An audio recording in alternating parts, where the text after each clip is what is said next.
Welcome to Percolating Change, where we brew better outcomes one sip at a time. I'm Alicia James, and today I'm chatting with Emma Anderson, a change consultant with Project One, a UK-based consultancy. And I'm going to be speaking to Emma about the human side of ERP transformation. In the next 10 to 15 minutes, Emma will cover one challenge to watch and one myth she thinks you'd like to bust. Emma, welcome. Hi, Alicia. Thank you so much for having me on your podcast. You're welcome. Emma, give us your one sentence hook to set the coffee table. What a great starting point, Alicia. So ERP transformation, in my view, isn't just about IT. It's an opportunity to completely reshape your entire business. And that's where the change management approach comes in, because if people see the transformation as just a system upgrade, they'll treat it like one rather than an opportunity to really transform your entire organization. So I'm really excited to share some tips and my insights into what change management approach you need to follow to make this a success. That's fantastic. And I know everybody knows the acronym ERP, but just in case there's one person who doesn't, can you just explain what ERP is? Yeah, of course, Alicia. So ERP is, they call it Enterprise Resource Planning. I'm not sure that actually really explains what it is. So if you think about an organization that's got multiple functions, and you can either have functions that are predominantly within finance, procurement, HR, your central capabilities in terms of managing an organization, and then that extends into manufacturing and supply chain depending on your type of business. But what an enterprise resource planning system does is it connects the entire enterprise together, and it stitches all of those different functions into one seamless end-to-end process, so that you can start at the beginning and then go all the way through to the end with one seamless journey. And that's why you say it's not just about IT. So who is this for and why now, Emma? Yeah, good question, Alicia. So the reason I was keen to come and talk to you today about this topic is because there's a lot of momentum in the ERP market at the moment, given SAP are upgrading from ECC6 to S4HANA. And there is a pressing timeline on that change because ECC6 will go out of support in the next few years. So as a consultancy, we're seeing a number of organizations now reach out to us. And like I say, there's momentum in the marketplace. They're asking for help because the other element to bear in mind with these types of transformations is they take a long time. They do. They're not 12-month programs. They are year-long programs at a time. So if you haven't started yet and you need to get a wriggle on and get your transformation up and running. Absolutely. So running out of support, do we have a deadline on it? It's next year, did you say? So I believe the original deadline was 2027, and I think that's now been extended, Alicia. So SAP are extending the support. Good. But it will start to get switched off, and then there'll be additional elements to consider as a business in terms of how are you going to manage your IT if you don't have that enduring support with SAP. So it's really important that people make a decision now as to what they want to do with their SAP systems. Oh, I hope they're listening, and as you say, get a wriggle on. Where do you think teams stumble around this particular transformation then? What is the most mistakes or the fixable mistakes that people can prevent? So I think one of the biggest mistakes and one of the most fixable mistakes that I've experienced and seen is there's a tendency with these programs to jump straight into the to-be processes. So we know in change, the business process element of these transformations is crucial. And there's a phrase used in ERP transformation, which is fit to standard. And what that means is when you're standing up one of these transformations, the aspiration and the most efficient way to deliver this is to deliver standard SAP in the way it's been designed to operate and adjust your processes to fit to standard, rather than try and shoehorn in your existing processes. And what I've seen on a number of these programs is people jump straight to what does the to-be look like? What does standard look like? Without fully understanding the as-is processes. And that's where you open up the opportunity for very costly rework, manual processes not really being understood or challenged. And that can really come back to bite you when you get to stages like UAT. So my biggest piece of advice is don't rush. And if you, as a change manager, if you're joining one of these programs and they've skipped past understanding the as is, stop and go back and do that work, because you can't possibly do a change impact assessment without knowing the as is processes. Exactly.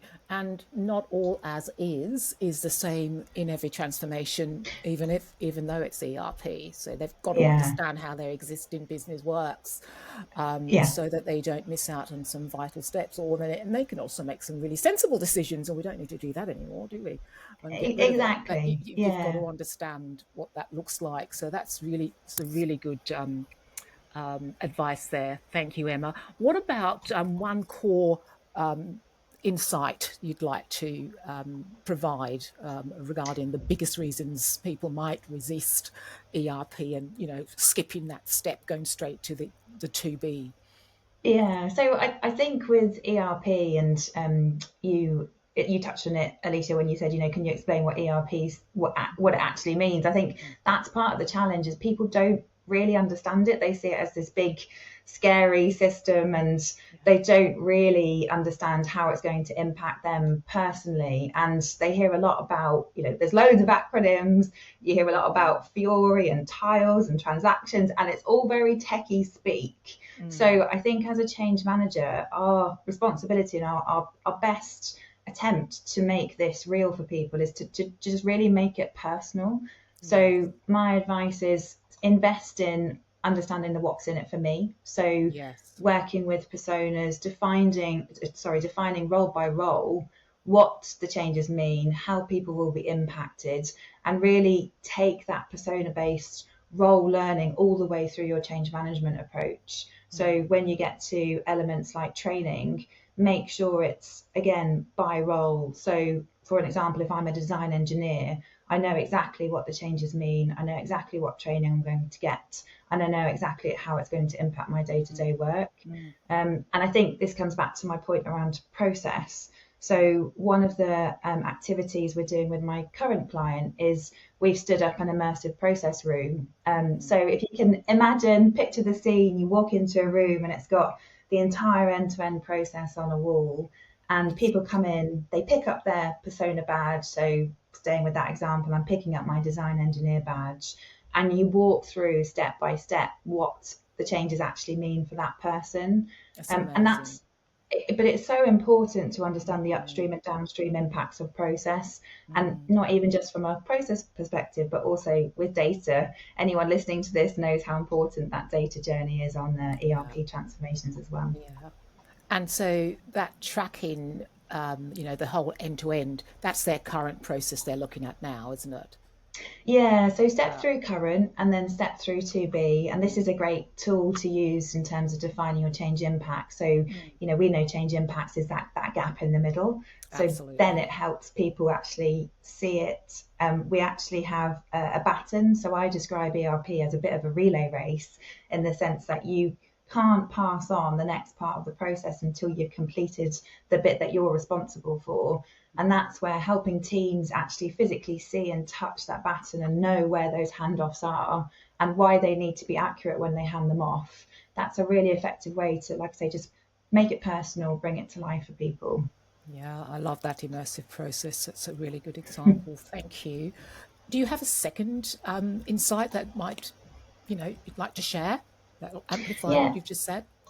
Yeah, of course. It does, like you say, amplify. It does tie into it. So again, breaking ERP down into language that people can really relate to, and making it really human. So again, there's lots of techie talk. So moving away from talking about spreadsheets, manual processes, that's not going to connect with people. So my advice would be really hone the benefit of storytelling and work with people like your change champions to design what that storytelling looks like. So an example here might be focus on the pain points and be really clear with the new solution. How are those pain points going to be eradicated, and what is it that people are actually going to gain from using the new solution. So storytelling is crucial, Alicia, to help people connect rather than just see it as a, like I say, as a techie upgrade. I think the other thing with this is using metaphors and analogies. So a metaphor I like to use is ERP transformation is a bit like moving from black and white TV to Netflix. So you think about that transition, that's so big, So big. and yeah, but if you tried to describe it in a way that focused on the techie bit, people just wouldn't Yeah, understand it. I love that because people can understand the golf thing when you say black and white TV to Netflix. It's not even color TV, it's the Netflix. You think, oh my God. Yeah, that really Exactly. drives it home, doesn't it? I love the idea of Yeah. storytelling. I love the idea of making it personal. What's in it for me? Because we're like that, don't we're all like that. We need to understand how it impacts us personally to get on and do our job so we can remain competent. So I do love that. Oh, good. Yeah. Um, Yeah. Anything you can do to help people relate to the change is the most important Love thing. that. Love that. Now, I mean, coming up to the end, actually, if a viewer is listening to this now and was going to embark on one of these transformational pieces with ERP, what are one to three things you think that they can start to do tomorrow to make life easier for this upward trajectory? Of course. So I think one of the biggest learnings I've had is really thinking about your change network from the get-go, and not just thinking about your change network in the sense of supporting you as a change manager to deliver the change with the business, but starting with the end in mind. So thinking about what does the business as usual model look like for sustainment and enduring capability within the organization, because you're going to step away as a change manager when the program finishes. So a great example here is at my last client, we stood up and created a brand new role called SAP Adoption Leads, and they had been SMEs all through the program, so they were the best placed people to do this role.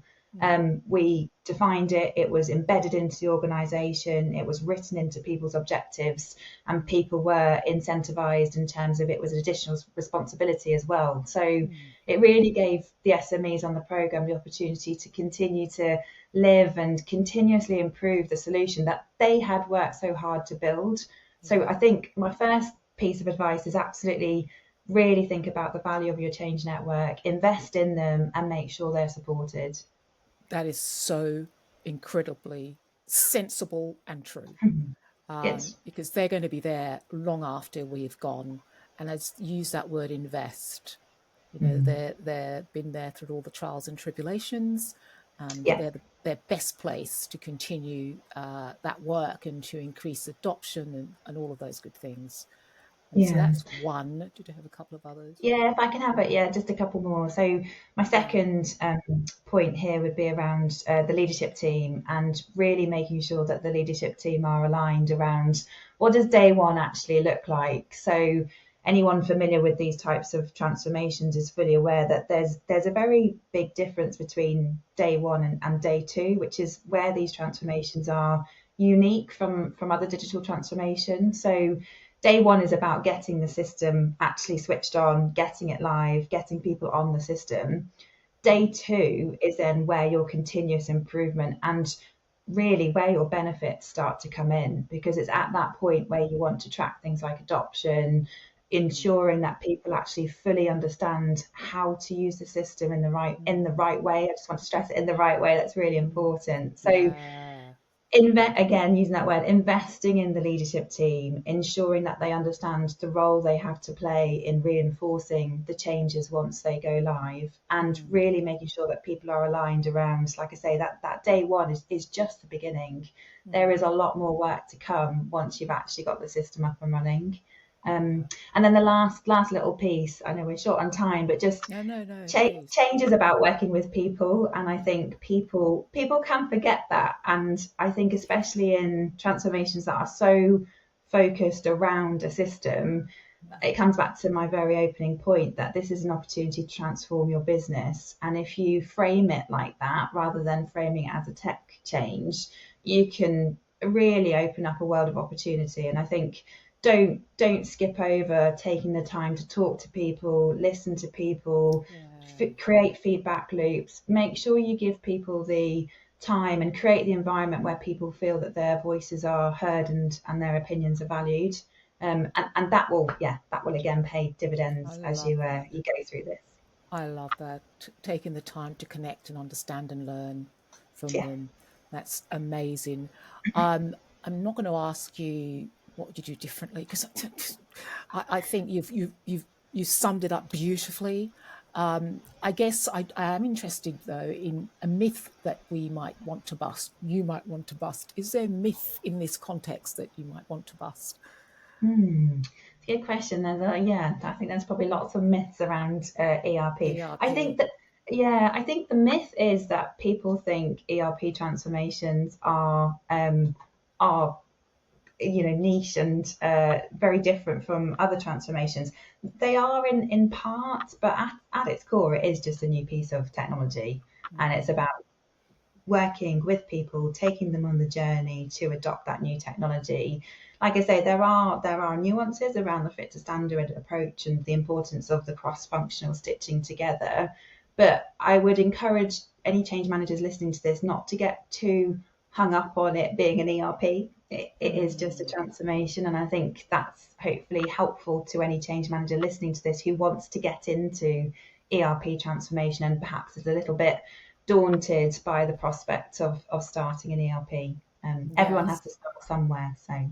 Yes, everyone's got to start somewhere. And I guess it's an education piece for those that are looking to hire a change manager without ERP experience, because I've seen that they tend to want those who have actually done it before. So it's a good opportunity to get your wings, get your feet wet. Yes. So thank you so much. We've come to the end of our session today on Percolating Change. But Emma, how can people get hold of you? And do you have any tools you want to share? We can definitely include it in the show notes. But how can people get hold of you if they're thinking of upgrading? They need to upgrade to HANA S4, is it? SAP S4. At LinkedIn's probably the best way, Alicia. So reach out on LinkedIn. I'm happy if you want to share my LinkedIn account. And I think for me, I've been purposely very active on LinkedIn with other SAP change managers, because it really helps your learning, and it's hugely helped me in the last year, just sharing techniques and coming back to my point around making it human, making it personal. There's some really great content on LinkedIn that other change managers are sharing with each other. So I would encourage everyone to connect with as many SAP change managers as you can. That's fantastic. Thank you so much for joining me. And to our viewers, if you have enjoyed this session today, please like and subscribe, and look out for other short content coming up soon. Thank you so much, Lisa. Thank you so much. Thank you. Thank you.